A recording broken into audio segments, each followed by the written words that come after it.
जय हिंद बच्चों। आज मैं आपको बिहार बोर्ड 12th क्लास फिर साइकोलॉजी सब्जेक्ट मनोविज्ञान सब्जेक्ट को लेकर आया हूँ, जो आपको 2022 के फाइनल एग्ज़ाम में बहुत महत्वपूर्ण क्वेश्चन साबित होगा। आप इसे समझ ले और मेरे बातों को सुनकर नोट भी कर सकते हैं, और उसका मैं विस्तार पूर्वक आज आपको समझाऊंगा। पहला बात ये जाने, मनोविज्ञान क्या है। मनोविज्ञान साइकोलॉजी क्या है। तो मनोविज्ञान का तात्पर्य हुआ जो मन को जानना, मन की बातों को जानना, मन से कार्य किया जाना, जो व्यक्ति के भावनाओं को जान ले, जो व्यक्ति के कार्य करने की कला को समझे, वह अपनी आत्मविश्वास से, वह अपनी सृजनात्मकता से, अपनी चेतना से, अपनी चिंतन से, अपनी अनुभव से कार्य करे, उसे हम मनोविज्ञान कहते हैं। पहला क्वेश्चन है आपका, संवेगात्मक बुद्धि क्या है। Most previous question, important question. संवेगात्मक बुद्धि क्या है। देखिए, संवेग क्या है ये जानिए, अब बुद्धि क्या है ये जानना है आपको। बुद्धि क्या है पहले मैं आपको ये समझा देता हूँ। हमारे द्वारा कोई कार्य जब किया जाता है या हमारे जीवन में कोई समस्याएं आती हैं, उस समस्याओं के माध्यम को जब हम अपने संवेगों से, अपने बुद्धि और विवेक से समस्याओं का समाधान कर लेते हैं, वही हमारा बुद्धि होता है। आप किसी रास्ते पर जा रहे हैं, मान लीजिए वहाँ कोई खतरा है, और उस खतरा को आपको कैसे निपटना है वो आप स्वयं करेंगे, ना तो कि दूसरे पर आधारित रहेंगे। आपको स्वयं खतरा को टालना है। तो आप जो खतरा को, समस्याओं को टाल कर आगे बढ़ेंगे सड़क से, तो वही आगे बढ़ने की कला जो है वो आपकी बुद्धि है, और उसी बुद्धि को हम अपने जीवन में उपयोग करके आगे बढ़ते हैं। संवेग क्या है। संवेग एक भावना है। संवेग हमारे शरीर में उत्पन्न होता है, हमारी मन की व्याख्याओं को स्पष्ट करता है, हमें कार्य करने के लिए उत्तेजित करता है, जो हम क्या करें, ना करें, कैसे करें, इन सभी भावनाओं को उत्तेजित करता है। कोई देखिए, जिसका संवेग अच्छा होता है, जिसका संवेगात्मकता अच्छा होता है, वे अच्छे कार्य करते हैं, वे उत्तेजित होते हैं, वे किसी कार्य करने के लिए प्रयास करते। जिसका संवेग उतना अच्छा नहीं होता है, वे कार्य को धीमे से करते हैं। तो आपका क्वेश्चन है संवेगात्मक बुद्धि क्या है। तो संवेगात्मक बुद्धि से तात्पर्य ऐसा बुद्धि से है जब हम किसी दूसरे व्यक्ति से कोई कार्य करवाना चाहते हैं, तब उस समय हमें इन बातों को ध्यान रखना चाहिए कि उन व्यक्तियों का संवेग कैसे हम उत्पन्न करें, उन व्यक्तियों में उत्तेजना कैसे लाए जो उस व्यक्ति से हम अपने कार्य करवा सकते हैं। और दूसरा, किसी की भावनाओं को जानकर, किसी की संवेगों को जानकर उस पर कुछ समस्याएं आ गई। मान लीजिए आपके सहपाठी है, आपके क्लास में पढ़ रहा है, उसके घर पे कोई घटनाएं हो गई, तो आप उसको संवेग को जानेंगे, आज ये क्यों उदास है, किस लिए नहीं बोल रहा है। तो आप उसके संवेग को जानकर अपने बुद्धि से उनकी समस्याओं का समाधान कर सकते हैं। वही संवेगात्मकता होती है, किसी की भावनाओं को जानकर उनके आने वाली समस्याओं जो है, उस समस्याओं को हम दूर करें, तो बुद्धि संवेगात्मक बुद्धि के अंतर्गत आता है। तभी क्वेश्चन का आंसर जान गए होंगे। अगला जो क्वेश्चन है, देखिए, ये सभी क्वेश्चन मोस्ट प्रीवियस है, ये जान लीजिएगा।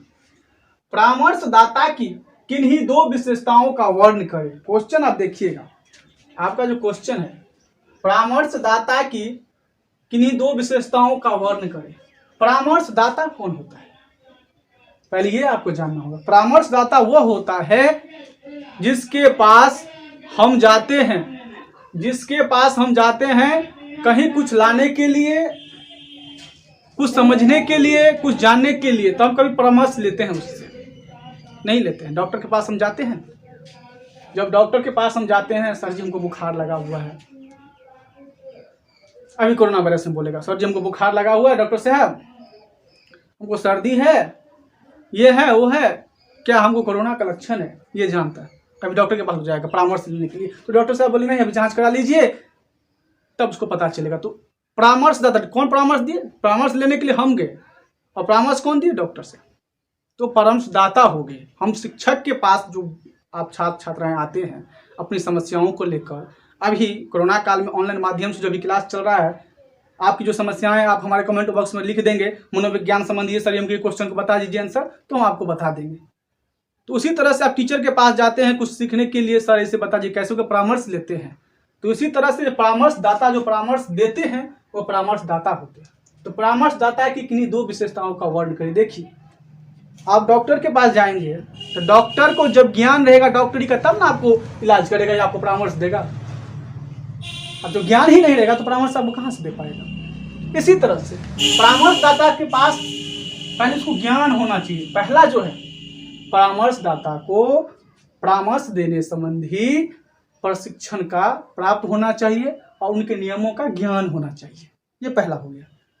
दूसरा है आपका, इसमें परामर्शदाता को यह ज्ञान होना चाहिए जो हम जिसको परामर्श दे रहे हैं उनकी आवश्यकताएं क्या है, वह किस चीज का परामर्श हमारे पास लेने के लिए आए हैं, जो हम सही तरह से उन्हें परामर्श दे जिससे उनकी समस्याओं का दूर हो सके।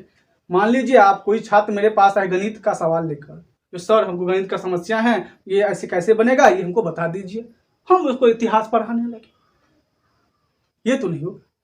जिस समस्याओं को लेकर हम जाते हैं परामर्शदाता के पास और उस समस्याओं का निदान वो करते हैं, उसे गुण उनके पास होना चाहिए। तो आप परामर्शदाता संबंधी क्वेश्चन को बहुत अच्छे से जान गए होंगे। अगला जो क्वेश्चन है आपका, सृजनात्मकता को समझाइए। देखिए, सृजनात्मकता को समझाइए। आप कभी सुनने होंगे, बच्चे छोटे क्लास के हैं, 9th 10th बच्चे वो भी जानते होंगे, आप तो 12th क्लास के हैं। देखिए, सर्जन का मतलब सर्जनशील है, बहुत ज्ञान है उसको, उत्तेजनाएं बहुत जानता है, वो बहुत कुछ कर लेता है। सृजनात्मकता का मतलब होता है अपने चिंतन से, अपनी बुद्धि से, अपनी IQ, अपनी बुद्धि की तत्परता से वो किसी चीज को जानकर समझकर कार्य करता है, उसे सर्जनशील व्यक्ति कहते हैं हम, या सृजनात्मकता कहते हैं। मान लीजिए जिसका IQ बड़ा होगा, पहले ये मान लीजिए जिसके बुद्धि लब्धि बड़ा होगा, जो प्रतिभाशाली बालक होगा, उनमें सृजनशीलता अधिक होता है। और वही सृजनशील व्यक्ति कवि, डॉक्टर, इंजीनियर, प्रोफेसर आदि बनते हैं। तो सृजनशीलता के बारे में आप जाने होंगे, सृजनात्मकता के बारे में। सृजनात्मकता का तात्पर्य फिर एक बार हम आपको बता देते क्वेश्चन का आंसर। देखिए, शॉर्ट में आप नोट कर लीजिएगा। यह है सृजनात्मकता का बात, जब कोई व्यक्ति जिसका IQ अधिक होता है, वह सोचने में तत्परता होता है, वह अपनी समस्याओं को समाधान करने में तत्पर रहता है, और दूसरी बात, वह टीचर के द्वारा दिए गए वर्क को पूरा करके उससे आगे की वर्क को पूरा पहले ही कर लेता है, वह सृजनशील व्यक्ति कहलाता है, वह प्रतिभाशील बालक कहलाता है, बालिकाएं कहलाती है, और उसका भविष्य बहुत उज्जवल होता है, जैसे वो डॉक्टर, इंजीनियर, मूर्तिकार आदि बनते हैं। तो सृजनात्मकता के बारे में आप समझ गए होंगे। अगला जो क्वेश्चन है आपका, सभी मोस्ट BBA क्वेश्चन है, आप देख लीजिएगा। बिहार बोर्ड का जो एग्जाम 12th का हुआ है 2019, 20 और 21, इस सब में क्वेश्चन घुमा के आया होगा। अगला क्वेश्चन है, अंतर समूह संघर्ष से आप क्या समझते हैं? अंतर समूह संघर्ष से आप क्या समझते हैं? देखिए, अंतर समूह, पहले संघर्ष से आप क्या समझते हैं? मैंने पहले अंतर तो आपको पता है, तो 1 और 2 ये होगा। दूसरा अंतर यही होगा, इसका तात्पर्य इससे क्या है? मान लीजिए कोई 2 पार्ट है, तो इसका वैल्यू क्या है, इसका वैल्यू क्या, ये तो अंतर हुआ। इसका गुण क्या है, इसका गुण क्या, दोनों में अंतर होगा। समूह का मतलब होता है एक या एक से अधिक व्यक्ति आपस में छोटा छोटा समूह बनाकर रहते हैं। संघर्ष का मतलब होता है, संघर्ष 2 तात्पर्य, लड़ाई करना भी संघर्ष होता है, और एक होता है जो अपने अधिकार के लिए, अपने वर्चस्व के लिए, अपने समूह को आगे बढ़ाने के लिए जो संघर्ष करते हैं, वो इस संघर्ष का तात्पर्य यहाँ है, जो अपने समूह को आगे बढ़ाने के लिए, अपना कार्य पहले सिद्ध करने के लिए यहाँ संघर्ष होता है। तो अंतर समूह संघर्ष आपके बारे में समझा देते हैं आपको। समाज में मान लीजिए 2 समूह है, समाज में 2 समूह है, दोनों समूह समाज के उत्थान के लिए कार्य करते हैं। कोई समूह जब एक ही उद्देश्य के लिए, दोनों समूह, देख समझ लीजिए बात, दोनों समूह जब एक ही उद्देश्य के लिए कार्य करेंगे, अब दोनों समूह तो समाज में काम कर रहे हैं गांव में, और उसका एक ही उद्देश्य है जो हमको समाज का सेवा करना है, कार्य करना है, तो वहाँ क्या होता है, जो वो दूसरा समूह चाहेगा कि इस समूह से पहले हम कार्य कर ले, जिससे कि मेरा समूह का नाम ऊंचा हो, तभी संघर्ष प्रारंभ होता है। और वह संघर्ष अधिक भी बढ़ सकता है, कम भी हो सकता है, ये वर्चस्व की लड़ाई हो जाता है। और वहाँ क्या होता है, जिस समूह में जो व्यक्ति होता है वो अपने समूह के प्रति निष्ठावान होता है, वो अपने समूह के लिए नियम कायदा को पालन करता है। तो आप इस अंतर समूह संघर्ष को समझ गए होंगे। मान लीजिए अभी देश में कोरोना महामारी चल रहा है, यहाँ दो समूह है और दोनों का उद्देश्य क्या है, जनता का सेवा करना, इस महामारी से बचाव करना। लेकिन दोनों संघर्ष ये समूह ये समझ रहा है जो हमको ज़्यादा सेवा करना है, तो यहाँ संघर्ष उत्पन्न होगा। देखिए, संघर्ष जब उत्पन्न होता है तो गलत और सही दोनों होता है। यहाँ दोनों उन्नति करना चाह रहा है, जो हम ज़्यादा करें। अगला है सामाजिक तनाव का वर्णन करें। सामाजिक तनाव, देखिए सामाजिक तनाव का वर्णन करें। जब आप गांव में हैं, अभी गांव में हैं और लॉकडाउन में सब घर पे हैं, जो बच्चे बाहर रहते हैं, जो सिर्फ गांव समाज से संपर्क नहीं है, वो भी लॉकडाउन में गांव आए हुए हैं और भी समाज के वातावरण को जानते हो। सामाजिक तनाव का वर्णन ये तात्पर्य यह है कि समाज में किसी परिस्थिति के कारण, मतलब किसी कारण, यदि समाज के दो वर्गों में आपसी मनमुटाव हो जाए, आपसी विचार ना मिले, या समाज के अलग अलग संप्रदाय के बीच किसी बात के कारण संघर्ष शुरू हो जाए, तब वह समाज में तनाव उत्पन्न हो जाता है। या समाज में किसी द्वारा अनावश्यक कोई कार्य गलत कृत्य कर दिया गया हो समाज में, तो समाज के लोगों में भय उत्पन्न हो जाता है, तो उस समय समाज में तनाव उत्पन्न हो जाता है।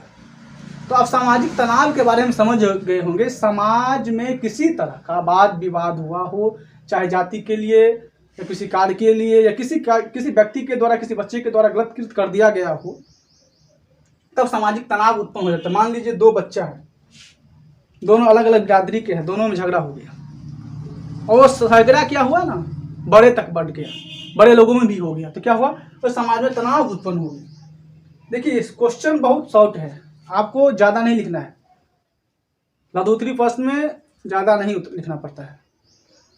2 नंबर का क्वेश्चन आएगा, आपको छोटा छोटा लिखना है। अब दोनों बात आप समझ गए होंगे, ये बात नहीं जो आप नहीं समझे होंगे तो हमको कमेंट कीजिए, फिर से हम आपको एक छोटा सा वीडियो बनाकर उस क्वेश्चन को समझा देंगे।